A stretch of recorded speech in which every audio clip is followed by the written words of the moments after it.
Welcome back to another episode of the Four League Report. Today, I have a very special guest, uh, Mr. Rich Datello, What's who going on? has been a frequent guest on uh, the Kingdom podcast with Zach, Pete, and Ray, and sometimes myself in the past. It's really nice to have you on, bro. I'm stoked. Yeah, man, I know. A lot has gone down. Our Knicks won an NBA Yes, championship, sir. Gotta and love it. NBA champs, baby. yeah, man. So, I try to keep things impartial on this podcast. This entire media outlet that I'm building here is really a broad and very generalized outlet. I'm just trying to cover Absolutely. sports in general. That way that, we could talk about whatever we want on here at any time. Yeah, Um, I'll try to not let my fandom and bias ever get in the way, you know. I'll do the same. Um, no, I'm listen, you as my guest, you're free to talk about your teams and however you'd like, and um I'm just gonna, like I said, I'm just gonna do my best to be impartial Of course. and not show any favoritism towards my teams. I haven't exactly come out to the world and told everybody who my teams are. Um, I'm sure eventually people will just figure that out. Yeah. If Well, if now they know if they're listening. you're a Knick fan. So Yeah, yeah. So I'm a Knick fan.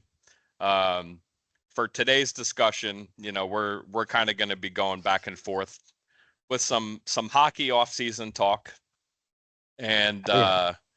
and some baseball because we are in the heart of Major League Baseball season and probably the last one that we're going to have for a while. At least for a year. So I guess, you know what, if you want, let's start there. Yeah, that's cool. I'm cool with it. Let's talk about the difference right now between the players union and Major League Baseball and the owners, and what in your gut, like, do you think we're going to have baseball at all in 27, or do you think that this is going to be long and drawn out? I don't think we're gonna have baseball in 27. I don't know how long it's drawn out, but I do know we're in for a lockout. 100% we're in for a lockout. It's inevitable. I don't think it matters what happens. I don't think it matters how the season ends, who wins, who makes it to the World Series. I think it's heading in that direction. I think we knew it last year going into last year's offseason. I think the owners knew it. I think that's why a lot of teams held back on spending money because they know we're heading there. It's inevitable. It's literally inevitable. Yeah, I feel the same way. I had Zach on as my first guest, and we touched on this a lot. Yep. Yeah, Ne- I heard a little bit of your guys' points. Absolutely. Neither one of us think that there's going to be baseball either, and I'm not surprised that you don't. So here's one of my bigger factors and why, and I'm curious to hear your opinion on this. I believe that Major League Baseball is at a point in time, a very interesting point in time, where pitching is dominating, and it's not necessarily because there's a Nolan Ryan in Major League Baseball or a Doc Gooden or Right. a Roy Halladay or a Pedro Martinez. I really just think that pitching is just so far ahead of hitting right now in Major League Baseball. Absolutely. So the point that I'm trying to make is I think it's easy for the owners to draw this out because we're in this point of time where it just doesn't seem like there are a lot of star players in the game, especially from an offensive standpoint. You There's not. correct me if you think I'm wrong. Even if we had baseball going into the season, there's no bats hitting the market that are going to wow anybody. There's nobody Right. that's getting paid what Judge and Soto and all those guys are getting paid. There's nobody getting that contract this year. Exactly. Soto was such an outlier Yep. a couple years ago, and there really just hasn't been much. You know Even what the I mean? 42 million that Bichette's getting paid, if he opts out, I don't think he's getting that again. He'd be I don't stupid think to opt so. out. I actually agree with you, and I have been listening to a lot of pundits of the Mets talk about how that's something that they expect. Man, if he does that, I think that that's a really terrible financial decision for him. For Now, him, absolutely. It's a blessing in disguise for us if we don't have to pay him another 42 and mil. that's the thing. It will be a blessing if the Mets don't have to pay this guy. I'm not saying he's a terrible 100%. player, but think about it this way. I mean, if the guy wants to completely undercut himself from a financial standpoint, I mean, yeah, as a Met fan, you're just going to say, fine, we'll let you do that. Sure. We'll and All day have no long. qualms about it. But I think the point I'm trying to make here is I think the owners realize collectively that this is probably the easiest point that they've had in a very, very, very, very long time in Hmm. professional baseball to draw this out Yeah. and to make sure that they get what they want. And they will. They have all the leverage to just draw it out and just wait. They can, and I really don't think that they're going to hurt so bad from this. It's not like people are being prevented from watching Mickey Mantle play every day, you know, Right. and listen, okay, I'm a Yankee fan. I love Aaron Judge, but we're getting to the mid 30s part of Aaron Judge's career now, and he's been hurt all year. So Yep. would I be surprised if there's a steep fall off now? No, I wouldn't be surprised. So I just think collectively, maybe the Dodgers don't feel this way, but of course the Dodgers don't, the Dodgers are operating outside of the rest of the rules. Um, Correct. I just feel like 95 to 99% of the ownership groups in Major League Baseball want this, and it's going to happen. Yeah. Either they want this or they could really care less if it happens. Right. Because listen, at the end of the day, if we don't have baseball in 2027, opening day 2028, every baseball stadium in America is going to be filled up regardless. And they know it. It's not going to change. Yes. And even if it comes down to there being a lot of players um, that just aren't back because they're not okay with the agreement, and you have we have no idea what could come from this. Like, Yeah. Major League Baseball is the oldest professional sports league in the United States of America. Hmm. There's no rule saying that another league couldn't get started up at some point in time. For sure. Nobody's ever attempted to do so. Right. So is this the straw that breaks the camel's back for a lot of the players? And they, And there's such a pool of players across the world that you can do it. As long as somebody's got the financial backings to do so, you can get the talent. right. I mean, all it would take is somebody, one guy or one ownership group that came together and be like, "Hey man, we could start an international baseball league here because baseball Yeah. is probably second to soccer as far as popularity internationally and 100%. might be able to figure out a way to make it work logistically." You know what I Yeah. mean? Yeah. So It's possible. It definitely is possible.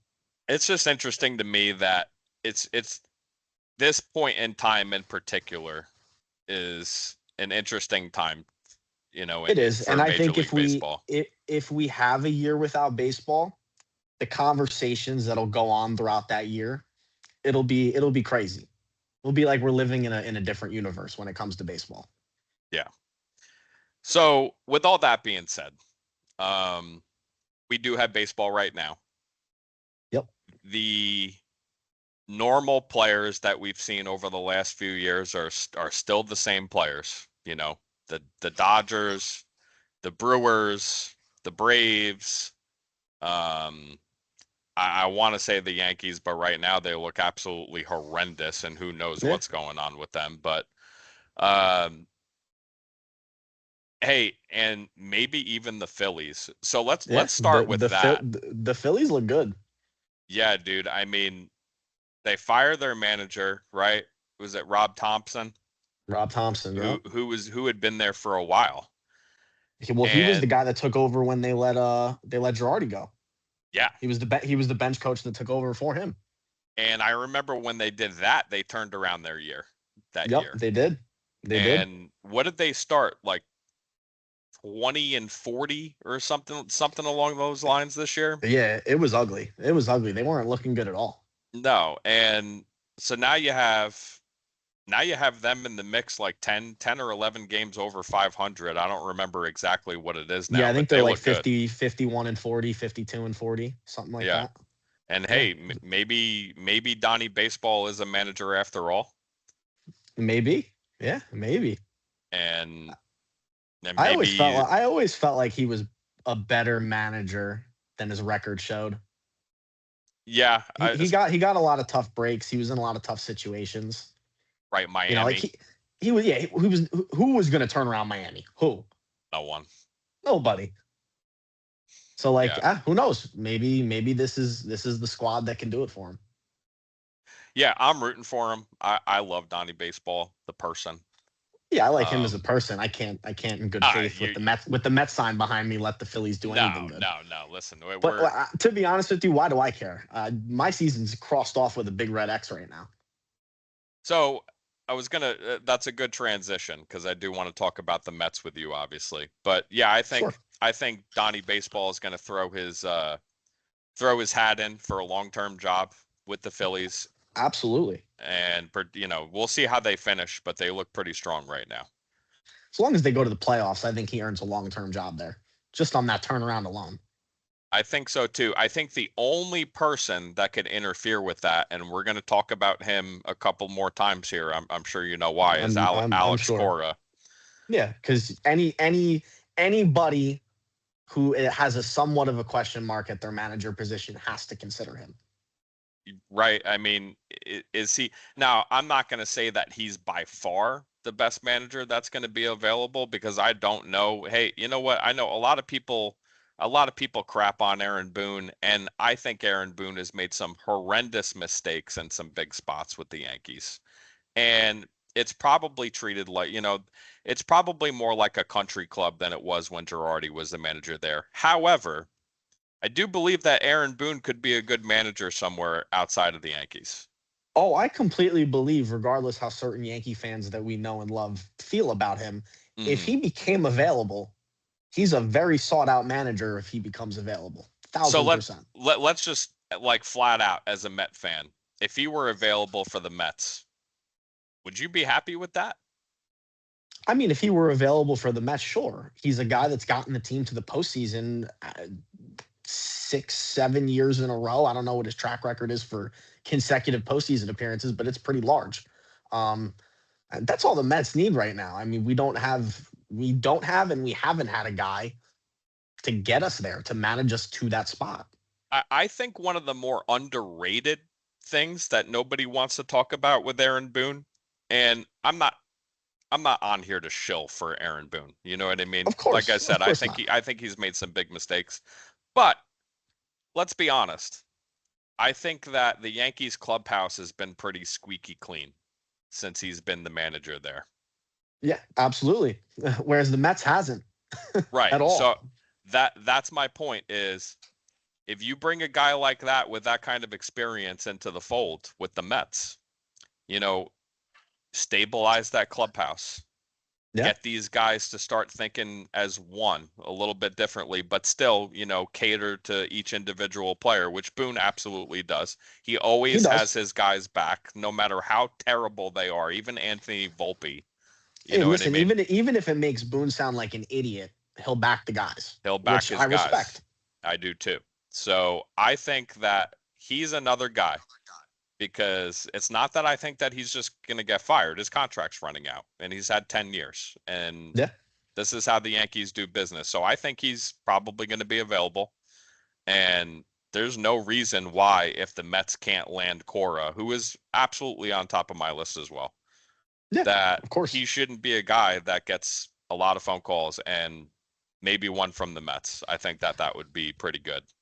And listen, at the end of the day, if you're the Mets and you don't, let's say you don't get Cora, it's an easy phone call. He's already across town. He knows how to deal with the media. You know, he's already familiar with your star player. That's another thing. He's literally familiar with the guy you're building your team around right now. Yeah, and he's dealt with New York media. Mm-hmm. He's actually like he's a really, really good press secretary. I know people give him crap because they're like, yeah, he's lying. Well, of course he's lying to you. He's not going to tell you that Anthony Volpe sucks. He's just Yeah, never going to do that. He's not gonna. Yeah, he's a very good press secretary. He is. And listen, you could knock him for any of the on the field decisions. I certainly have, but I do think that he would be a stabilizing manager for the Listen, one Mets. thing I'll say is, everybody gives him a lot of flack for the on the field decisions that he makes. There's not a whole lot of managers in baseball that are running that clean, squeaky line all the time. Like, No, there's just not. That's why a guy like Alex Cora being available should be so coveted, because he's that kind of guy, and there's not that many of them. I agree. I When agree. you And have one, you hold on to them. yeah, and listen, I know we get crazy with stats and all this kind of stuff now, especially in this new age of baseball, but there is a new stat about manager decision making, and Aaron Boone is kind of at the top in a lot of those stats. I mean, Oh, I'm sure. you can say what you want about him. I know people don't love him. I know people don't love war and all that stuff, but that there may be something to be said for all that at the end of the day. And you know what? Aaron Boone doesn't construct the roster and make the roster decisions either. I think that's He also doesn't. another little important tidbit that we need to He include doesn't. here. So, with the Mets, Yeah, it's been dreadful. it's been It's rough. it definitely hasn't been how even outsiders thought that the season was going to go this year. Nope. Um, do you agree with the pundits and all Met fans that are in the media that say that David Stearns has essentially destroyed this team by getting rid of people like Pete Alonso and Brandon Nimmo? How I do you have a really hard feel? I have a hard time looking at the Mets even as if we had those guys still and thinking the season may be any different. I don't know. Like I don't know. For a couple years we've been saying this team was built to win a championship, and I just really think we got hot 2 years ago, and that team was that lucky team. They just unfortunately ran into the Dodgers, which I think anybody that ran into the Dodgers that year was losing. Yeah, If it I would wasn't for agree. the Dodgers, the Mets are probably playing the Yankees in that World Series. Yeah, They most were the likely. team. So I think that was that core of players moment.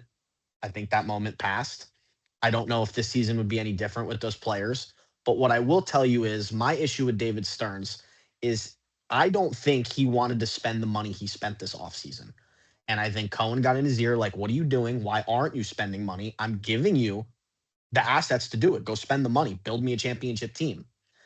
And then he forced a bunch of moves, signing a bunch of bullpen guys that aren't working out, getting Devin Williams, who has just consistently continued to blow saves like he did last year for the Yankees. I don't know why we didn't watch from across town and get it.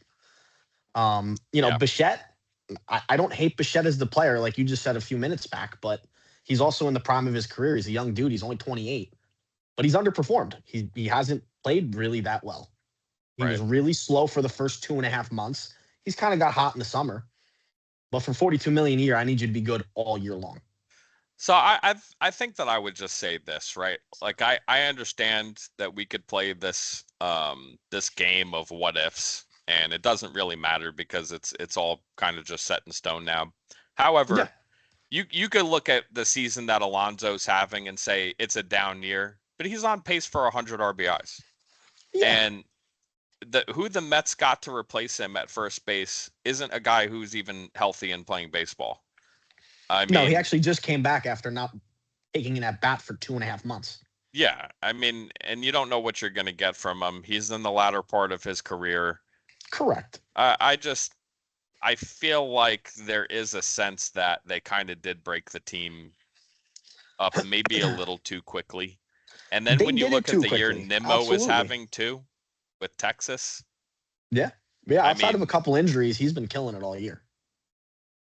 and like we were saying before, man, there are just not a lot of star players in baseball. I No, there's just not. There's not. I just feel like if you have guys who are consistently producing for your team, and Pete Alonso plays every day, Brandon Correct. Nimmo plays every day. I think the Mets put together a core of players that apparently didn't know how to coexist.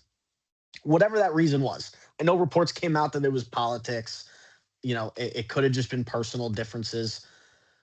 It's clear now that Soto and Lindor don't get along. I don't care what Steve Cohen says. I don't think those two guys like each other. I agree with you. I I agree don't with you. care what he says till he's blue in the face. Those two guys don't like each other. And I'm going to drop it on the podcast. Watch out for the trade deadline because I think if somebody offers a good enough deal for Lindor, he's gone. He's gone. I 100% agree with you. I don't believe Steve Cohen as well. I think that's just that was PR with a couple of 100%. reporters and John Heyman and Joel Sherman, who he trusts, right? Yep.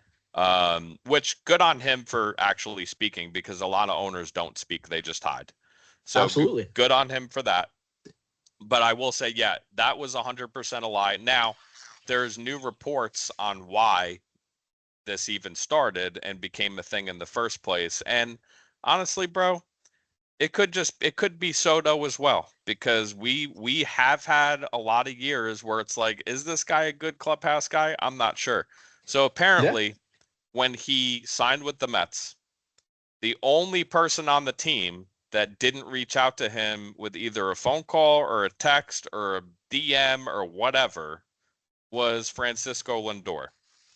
And apparently that's how this all started. And it's just been kind of a rift that has Ever taken since. shape ever since that point. So I don't know if that's 100% true, but at this point, you know, I'm more along, I'm like kind of more along the where there's smoke, there's fire with this whole deal at this point Sure. And because listen, all at the the smoke has end of the been right. day, wherever the smoke is, wherever the problem's coming from, at least Soto's showing up and playing ball. Lindor's barely Oh, played this year, and when he has, he's made errors at shortstop, and he's yeah. been horrible at the plate. Yeah, you're gonna get the professional that Soto is day in and day out. I don't think there's any question about that. Yeah, he's going to play Um, no matter what, whether the team's losing games or not. His talent, he's too good to not play well. yes, I agree He's with just that. that good of a talent. I agree with that. There has been a thing the last couple of years with him hitting in clutch spots though. I don't know what like the numbers are His still good, numbers in the clutch are very weird. right? So I think that yeah, that probably just has more to do with the Mets not being great than anything else. Yeah, not having runners on when he's up and things Yeah, like that. they don't protect him in the lineup. They're just there probably needs to be full blown changes. And like you said, Lindor is probably the first one at this point. That team needs to be stripped from top to bottom. There's three guys in that lineup, and it's pretty much just the outfield. You don't move Soto, you don't move the kid Ewing, you don't move Benj. Everybody else is fire sale to me. So let's talk about the trade deadline. That's a good transition. Yeah. Here's my take, and we're going to go through a lot of the players that are being brought up in trade talks. Yeah. But before we even get there, because of this looming lockout, I think that this deadline has the potential to be very quiet.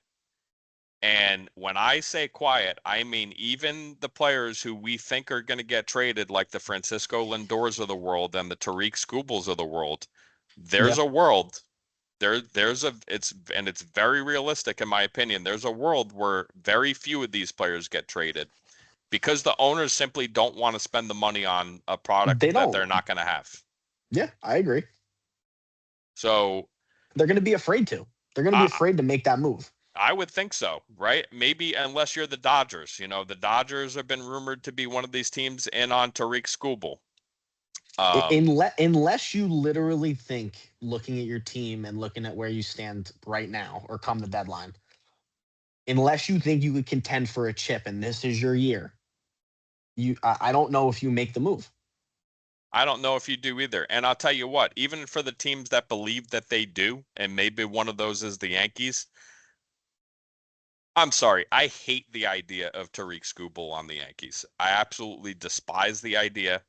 If you're going Yeah. to make trades to try to win a World Series this year, They don't need to improve the rotation. They need to improve everything else about Yeah, the the team. bullpen, the lineup, the Yeah, infield. there are holes all over the place. Catcher, shortstop. Okay, Caballero, great. Well, Caballero's got to play every day. So, but Hmm. for now, okay, let's say catcher. Okay, let's say, and Bednar's been good. I don't want to go too crazy about Bednar, but they need more arms in the pen, at least one more. Absolutely. And Tariq Skubal just doesn't do it for me, bro.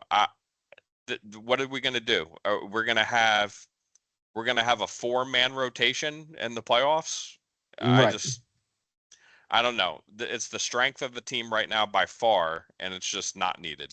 There's no reason for the Yankees to give up prospects for pitching when, like you said, there's holes everywhere else. Right. We're gonna Like give up. catcher is you guys probably statistically probably are the worst at catcher in all of baseball. Oh, You have I to don't. be. I don't even think that that's a even close. I don't think it's The, close. Yeah. there are teams that have 2 catchers that are better. Yeah. There are teams that have 3 catchers on their roster right now. The third catcher is probably better. Yeah. So, yeah, man, it's just okay. Ryan Jeffers, we're hearing that name a lot, and it makes sense. Go get It yourself a does. right-handed hitting catcher, make it a platoon, whatever. Even if the guy plays every day, he can't be worse than what I've been looking at with the Yankees this year. I don't think much could be a catcher. I'm gonna be Yeah, honest. yeah. So he's probably the worst. And then Volpe, okay, it's been 2,000 at bats, and I think we've seen enough Yeah, of Anthony it's Volpe. He's it's not a time. major league player. No, he's not. It's time. Yeah. So with that being said, yeah, And Tariq like it doesn't Skubal, make sense to me when you have Caballero who is playing well. He's a good player, and this is where Boone pisses people off, and and I that's kind of fair. get it. And that from that aspect, it's very fair because what are you doing? Even John Boy, when he was on with John Boy, he was asked, he's like, so Volpe and not Caballero? How come? But on the flip side, back to what you said earlier, is that Boone or is that Cashman pushing you like, yo, I took this kid in the first round? Like, there's I pressure on Boone to play him when he's healthy. That is a good point, bro. And that's always a possibility with this team, and especially with the GM that literally has a lifetime contract at this point. So Correct. I can't say that that isn't a possibility. And listen, when Boone leaves this team, maybe he takes a year off, maybe he doesn't, maybe he goes back to calling games on TV. I have no idea what he's going to do. I think he's a good enough manager to keep doing it. We're going to learn a I think he lot. should. We're gonna learn a lot about his time with the Yankees over the first year, I think, Oh, of him not absolutely. being on the team. Absolutely. So with that being said, yeah, like we were saying, Tariq Skubal, probably the hottest name at this deadline. Two-time 100%. two-time Cy Young Award winner. The Tigers are a 500 baseball team. They're going nowhere. He is the kind of arm that could change races for some teams. The Phillies, the Braves, the Sure. Brewers. I mean, it if you're a contender like the Braves and like even if you just want to trade him as a rental just to try to win the World Series this year, I think it's worth it for a team like that to do. Absolutely. It is. Because listen, at the end of the day, too, like they're not gonna have to give up any of their core players. And a team like that has their set of core players. So you could Mm, afford to give up prospects for a rental at that point. I agree. You can. Luis Arise is another guy and I really like this player a lot. Dude, he's just always a great bat to have in your lineup. Just consistently hits 300 year after year. Yeah, and listen, I don't know what it would take to get this guy. I really have no idea because he's just such a different player from all these other offensive players that we see get traded. Correct. I don't know what kind of package it would take. I don't know what kind of long-term money and deal we'd be talking about with him. But he's another one of these guys that because of the looming lockout, I think he's probably going to stay where he's at because I just don't know if a team is going to think that it's worth it to make a move on a player like this right now. And he's a guy like if I were the Yankees, oh my god, plugging him into that Yankee lineup would be sweet. Like Bro, that's a move. That's a move that would change the Yankees year. it would be music to my ears. I don't think it'll happen, but it would be music to my ears. And man, we just had a stretch, or we're still in this stretch, but we had a stretch of 2 games, I think, with um an insane amount of strikeouts and no runs scored and minimal hits. I mean, like Yeah. the Yankees offensively are actually doing things that they've never done before in the stretch of baseball that they're playing right now. And they could use a guy who doesn't strike out because Yeah, who just everybody puts the strikes ball in out. play. God, man, Yeah. I'm so tired of looking at this lineup and just seeing automatic outs and you know, it's either home runs by your regulars that you expect them from, and then the rest of the lineup is just a complete dud, and there's no chance of the ball even getting put in play. I'm so tired of looking at that. Yeah, they got to get other bats in there. They got to shake the lineup up. I mean, Have to. maybe from a standpoint of, you know, a lot of these teams just looking in the mirror and reevaluating themselves and how they develop players and what the end goal is. Like maybe this lockout could be a good thing for that. It And could. It could put everything into perspective for these guys. something's got to change. And this Yankees training staff is year in and year out the worst training staff in baseball. I mean, Yeah, the Yankees get hit with the injury bug worse than any other team. It's crazy. and we don't find out about things until it's too late and then the player's gone and there was nothing preemptive done, when the player started, hinting towards signs of this and that. Nothing preemptive gets done. It just seems like a staff that waits until there's a huge problem and then it's too late by then. I don't know, Yep. but I'm getting tired of it as a Yankee fan. But let's talk about some of the actual contending teams. One of the other American League teams, the Seattle Mariners, they're not exactly lighting the world on fire at 47 and 46, but they lead the AL West. Yep. And this American League is absolutely atrocious, as we know. It's terrible. But 47 and 46 gets you the AL West lead right now. They're Very actually a good pitching team. staff. They're actually a team that if Lindor's to get traded, I think Seattle's a team that would be a suitor for him Man, that because they would be a don't good have spot. they don't have a lot of guys locked up on contract. They're a very young team.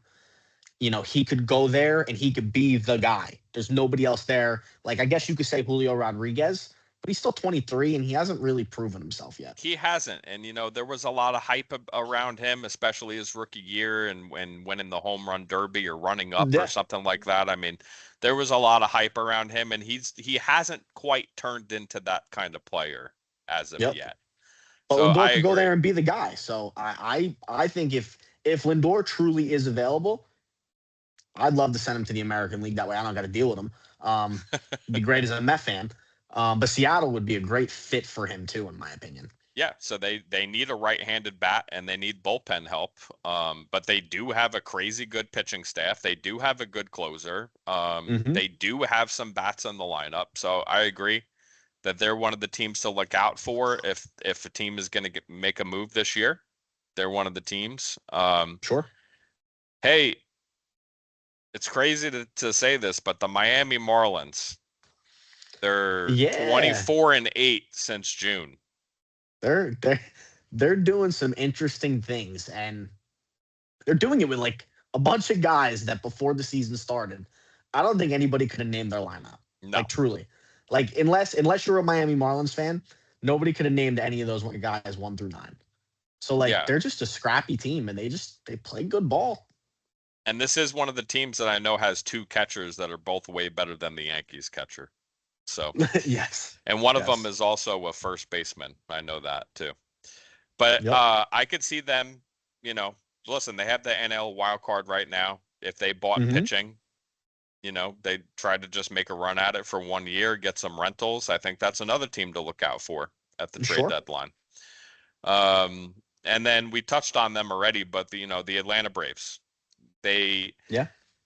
they have some injuries in their rotation right now. This to me is the suitor that makes the most sense for Tariq Skubal. I would agree. And I don't even think that they would have to justify paying him long term. I think they could simply trade for him as a rental and see what they could get from him and see what kind of run they could make this year. Absolutely. I agree. They're a team that could, like I said, they could afford him as a rental if that were to happen. Yeah, and 100%. then the Phillies, Yeah. um, they need left-handed started pitching, and Skubal fits the bill for them too. So I guess I can't count the Phillies out, especially with how their season has turned around. Yeah. It's Um, fair. They're going to be buyers. I think the teams under the most pressure heading into the deadline, the Texas Rangers are one of these teams. I think that they're kind of in this weird middle point where, they're hovering behind Seattle in the Correct. American League West, and they actually might make a decision on Corey Seager Hmm. because I don't think that they're going to sign him. And if anything, he's either just going to become a free agent if they can't trade him, and they'll get the draft pick compensation and all that for him. Yep. But Corey Seager, another name to look out for at the trade deadline. Where else do you think he Plus, could go? if somebody offers them a deal for Seager, I don't know how they say no. Um, you know what would be interesting, What's that? and I would hate it, a reunion to the Dodgers for him. Well, I guess that's a team that we always have to look out for because they don't care about the rules. They don't And care about the rules, and come the deadline, no matter how stacked they are, they're going to look to add. And if he becomes available, I could totally see them turning around, being like, "Yeah, you know what? Little reunion with Seager, we'll do that." you know what? And it's a good point about the Dodgers, Rich, because they've got all their money in the pot anyway, that I don't think that this looming lockout is going to prevent them from making crazy moves at the deadline. They might They just be don't the care. biggest player at the deadline. Yeah, At the end of the day, if they win another world championship and then the lockout happens, they don't care. they don't care. You're right. They They're don't. selling merchandise for years anyway. They've expanded their brand internationally, um, like tenfold just from having Shohei Ohtani and what's his name, the Japanese pitcher that they Yamamoto. have, Yamamoto. Just from Yep. having these two players, their international exposure is Yeah, just going through the roof. worldwide, that Dodgers logo is baseball worldwide. It is. It is 1000%. And as an old Yankee fan, it kind of hurts because it used to be the Yankees, but no longer is it the Yankees. It's not. You really hate to see it. You do. Um, and then the Red Sox, they're on a streak, but they're still below 500. Uh, Yeah. I think if anything, they'll probably be sellers, and I think Sonny Gray is a pitcher to look who they might unload and who a contender might be interested in. I actually like him to the Phillies if they miss out on Scooble.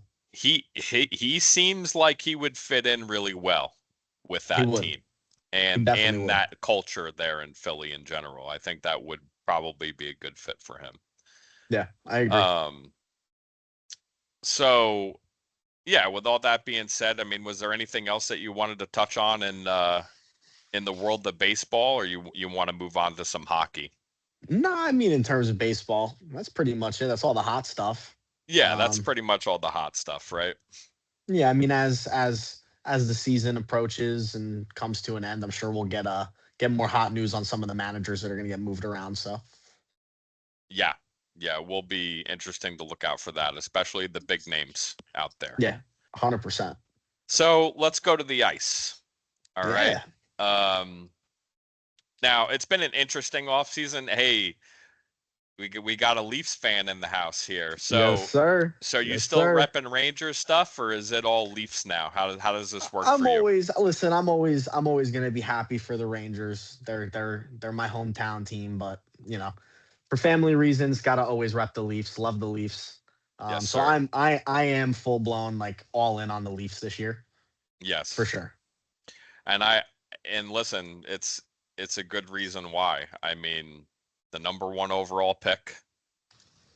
Bro, the fact that they got that pick and that just like that, the lottery's real. 8.5% chance. That was their chance. Yes, I agree. Um, Crazy. Man, I mean, he seems like this is a guy who seems like he could just be an absolute star for a long time. And Yeah, it's exciting. I heard an interview with the kid. I like the kid, and yeah, it should be. And then you know, Bobrovsky Yeah, to huge to move. yeah, I think that's a huge stabilizing move for um for the Maple Leafs. I think they've had a lot of problems there, Absolutely. and I think for this upcoming season, at least for just this upcoming season, that could be a really really nice move for them. Yeah, I completely agree. And a lot of people, will say he had a down year last year, but historically, when he has a down year, he bounces right back with a really, really great year. Um, and you're putting him and Stolars back together, which is the duo that won the championship together in 23. I mean, that's gonna be fun. Yes, So I sir. love it. I love that move. So, what's the GM's name there? Chaka? Yep. Is that who it is? Yeah. Yep. So John Chaka. it seems like things are going well with him at the helm, and Yeah, that this him. is They going to got be a a they got a team. new coach now too, in Jim Hiller. I think Yeah, he was with the Kings. So yeah, should be good. It should be seems good. like it seems like a team to look out for years to come, for sure. Yeah. They made a nice trade too with Tampa. They got this dude Nick Paul who came off of a really nice year last year. Hmm. So I'm stoked. They made a lot of depth moves. I mean, they've been signing people every day, like just tons of depth moves because last year the Leafs didn't have depth. When the starters got hurt or weren't on the ice, they were just getting cooked. Yeah, Got to have depth in hockey. You got to have guys that can come off the bench and keep you in the game. no, without a doubt. For some teams, like I think the jury is out on the Buffalo Sabres, who had a resurgence and made the playoffs. Yeah, it was I guess I hate to call it a fluke year, but it was kind of fluky.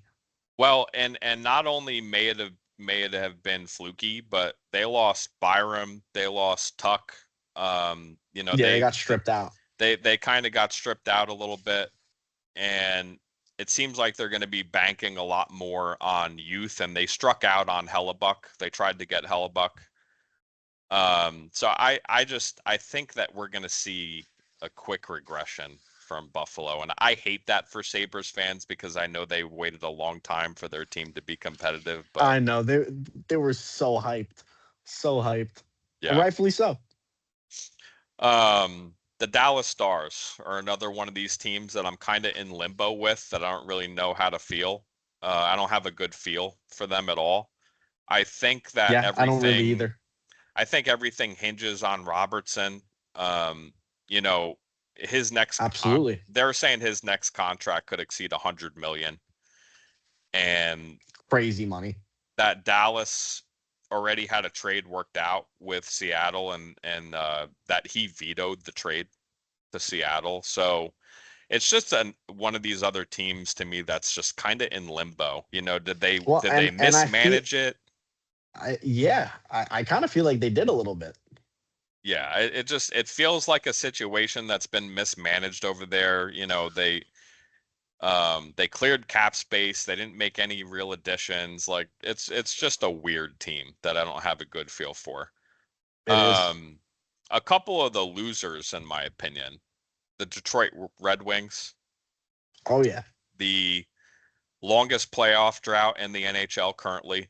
Um, Larkin wants out.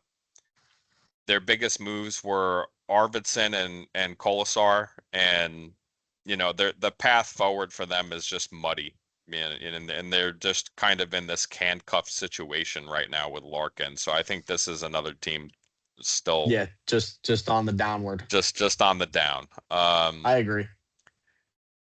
The Flyers, I know they made the playoffs, and they made them ahead of the Islanders, my Islanders, Yep. and they looked decent, I guess. They kind of looked like they were a competitive team, but They were. they pushed at the end, but didn't really have a great regular season.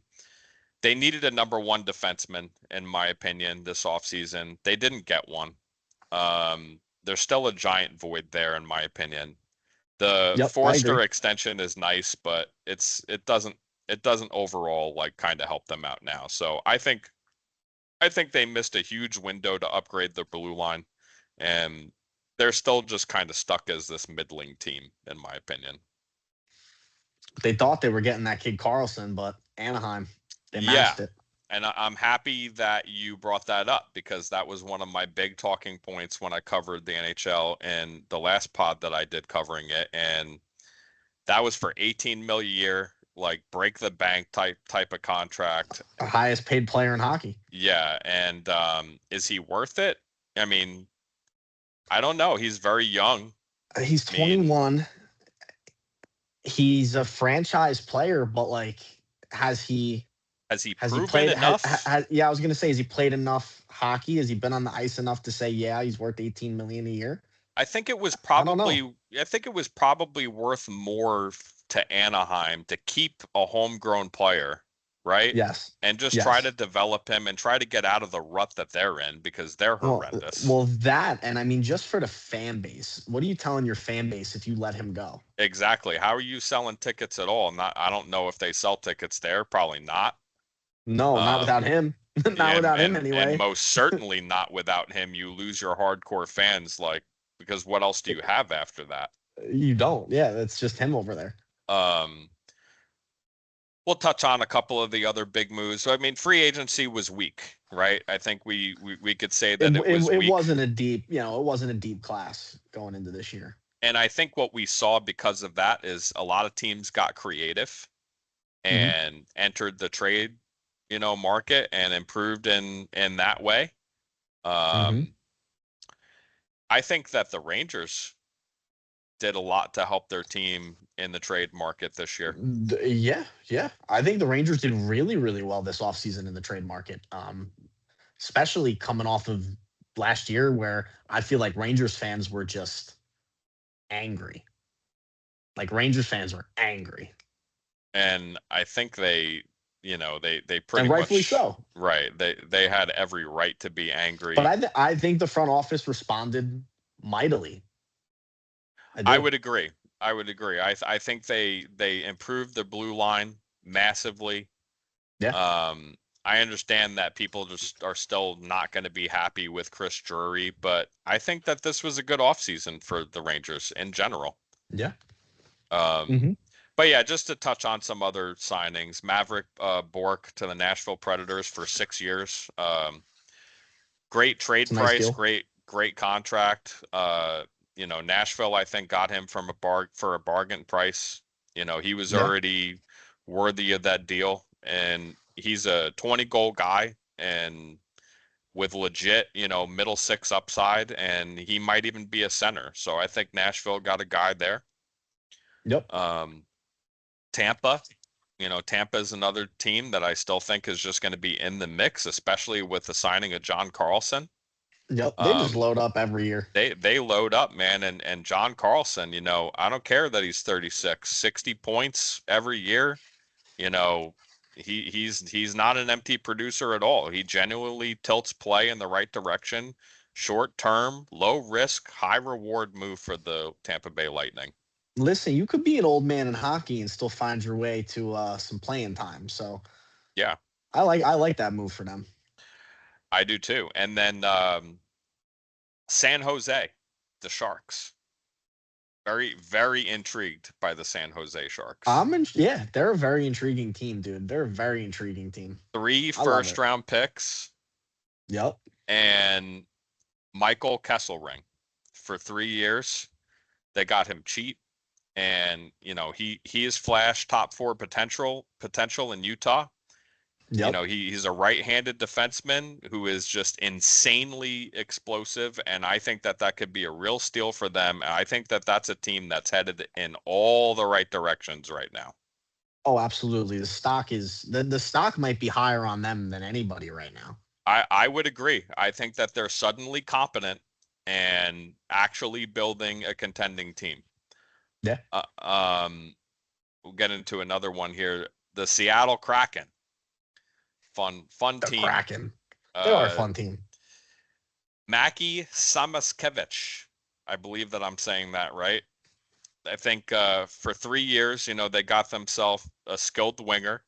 He's young. Absolutely. He's been kind of buried behind Reinhardt and Tkachuk, and he has breakout potential. I think that that's a top six guy to look out for the Kraken, and they're probably just going to build slowly over time and see what they can do with their roster. Absolutely. As they should. And the Sabres, the one guy I forgot to speak about, even though I think that they're still kind of this middling team, is they did get Zellweger for 3 years. All That's a right. good move. For 3 million over 3 years, that's really good. He's an elite skater. He has amazing transition numbers, and he actually ranked fifth amongst all NHL defensemen with speed bursts over 20 miles an hour. So this is a guy that Wow. absolutely flies up and down the ice. Yeah. They needed guys who could move the puck after losing Byram, and I think that that was pretty decent value, but he's That's a good obviously move. not the same player. Um, Matt Zuccarello to the Los Angeles Kings. Uh, I Zuccarello. I don't remember how many years it was for, but he's a bona fide top six player. Yeah. Nearly a point per game, short term, low risk.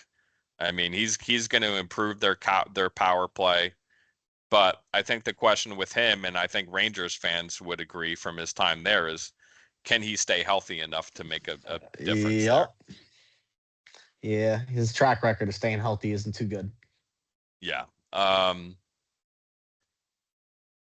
My Islanders, they lost Anders Lee, and they tried to replace him with this player named Matthias Maselli. You know, low risk depth player, I guess, because it's only a 1 year contract, but um, even strength points. I mean, I don't see this as anything but a completely lost offseason for the Islanders. I think they're one of the losers of the offseason. They got worse. They lost leadership. Um, am I happy with I what just they're feel doing like in the draft? it was a downward spiral from the end of the year last year over there, I feel like. Yeah, missing out on the playoffs after they thought they were going to go on a run and I think they made 3 trades before the deadline to try Yep. to fortify and make their run, and they missed the playoffs, and they fired their coach 8 games before the playoffs in the midst of that spiral. And what's funny is Vegas did that, and it worked out for them. And it worked out. And it was literally the same time frame as the Islanders. It was 8 games before the playoffs that they fired their coach, and they made it to the Stanley Cup final. It's just Yep. absolutely crazy. I know they lost, but that's just crazy. But still, making it there alone is crazy. Yeah, so I'm not feeling good about the Islanders at all, man. I just and now there's a lot of smoke that some of their other bigger players, um one of them being the forward whose his name is escaping me right now. I'm tired from the day, bro. I Um hear you. okay, that's gonna drive me crazy. Give me a second. Uh